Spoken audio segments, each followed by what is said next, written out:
निदाउन खोज्छु निद्रा लाग्दैन मन भारी हुन्छ सुत्नै सक्दिन मनमा अनेक कुरा खेल्छन् कोल्टे फेर्दा फेर्दै मेरा रात बित्छन् घरि फेसबुक खोल्छु घरि टिकटक हेर्छु घरि युट्युब चलाउँछु थाहा छैन म के खोजिरहेछु म हरेक रात सुत्नलाई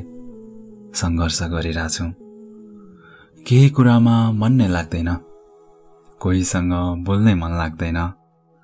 आफैदेखि हारे जस्तो लाग्छ खै यस्तो के जिन्दगी जस्तो लाग्छ कहिले बितेका पलले सताउँछ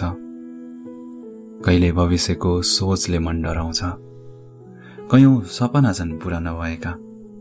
ती अधुरा सपनाले रुवाइदिन्छ परिवारले ममाथि आश राखेका छन् यत्रो उमेर भइसक्यो केही गर्न सकेका छैन यत्रो उमेर भइसक्यो केही गर्न सकेका छैन मलाई आफ्नै जिन्दगी बोझ भएको छ हो निदाउन पनि मलाई आजभोलि गाह्रो भएको छ निदाउन पनि मलाई आजभोलि गाह्रो भएको छ